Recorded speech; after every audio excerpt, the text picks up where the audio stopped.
This is the Game Boy Color. My Game Boy Color. Even though my brother already had one, I got tired of only playing it when he wasn't around and finally begged my parents for one on Christmas after seeing this commercial.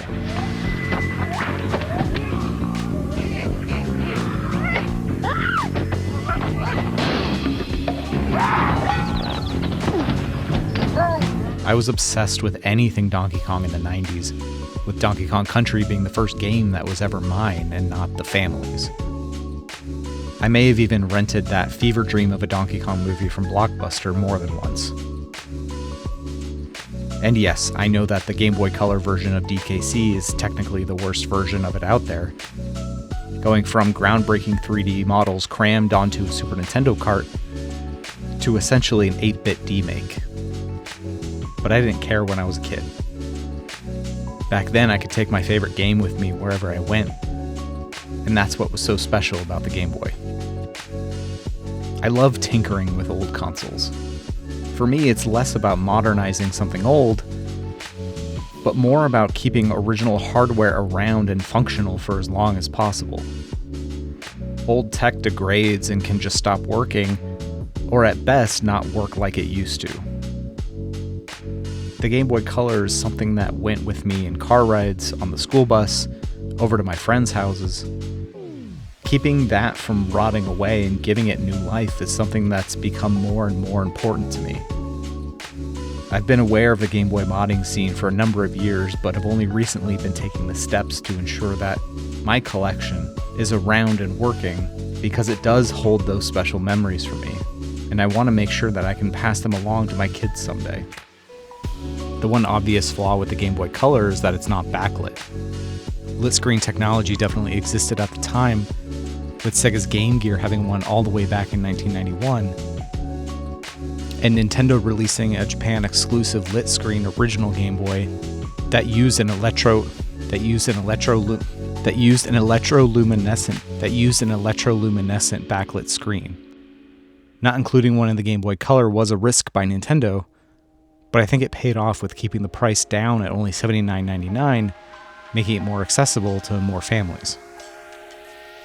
Angling them under lamps wherever we could, or playing outside under the sun, not having a backlight makes some games, Donkey Kong, near impossible with how difficult it is to see. With limited colors, detailed backgrounds, and games that require precise timing, with next to no light can cause a challenging game to be downright brutal. The answer to that is this OLED backlit replacement screen that I picked up from Retro Game Repair Shop. It's a simple-ish install that only requires 2 solder points and 1 wire for power. This wasn't meant to be a how-to video, but if you want to do this yourself, I would recommend Macho Nacho Productions.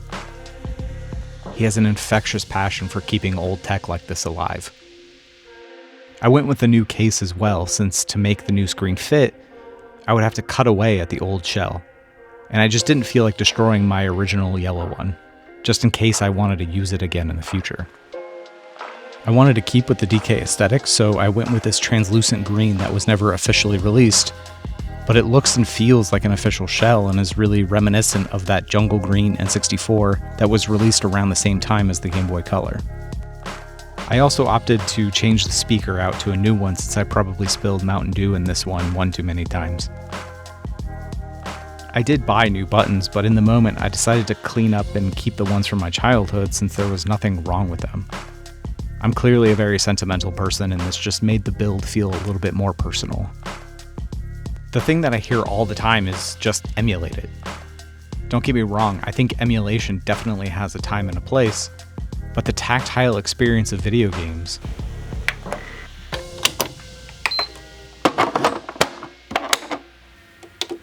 is a huge part of the experience for me. I've heard the clicks of turning on the system and the sounds of the cartridge so many times that they're embedded in my psyche and just as much a part of the experience for me as playing the game. Hearing the is like the Pavlov's dog effect, a precursor to escapism. Like streaming, if I have access to 10,000 games all at once, I get decision paralysis. because there's always that feeling of what if there's something better right around the corner, so I never stick with one game for very long. I prefer the slow burn of making the deliberate decision of what to add to my collection. It makes each game that much more meaningful, and I'm more likely to finish a game that way. Game preservation and the sometimes insane secondhand market are a different conversation. There seems to be no shortage of Game Boy emulation machines as well. They're really well made and do their own thing with keeping retro gaming alive, but it's not this.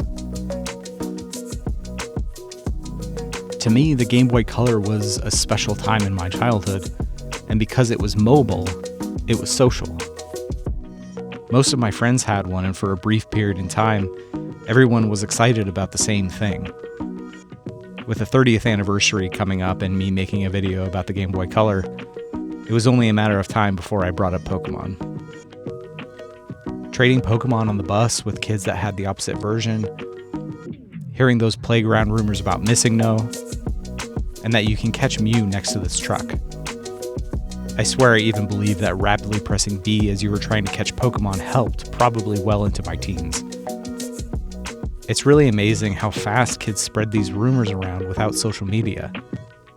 Growing up, I've talked to people from other states, and that they heard the same things living hundreds of miles away shows just how widespread the love for these games was. No online lobbies, no DLC, no updates. All you needed was a friend, a link cable, and that feeling of excitement that you and your friends shared discovering new things. The Game Boy Color, and especially Pokémon in this era, is an experience that, in all honesty, I'm not sure can ever be replicated on that scale in person. But that's okay. That's what makes the memories and this handheld so special and worth working on to keep around for the next generation.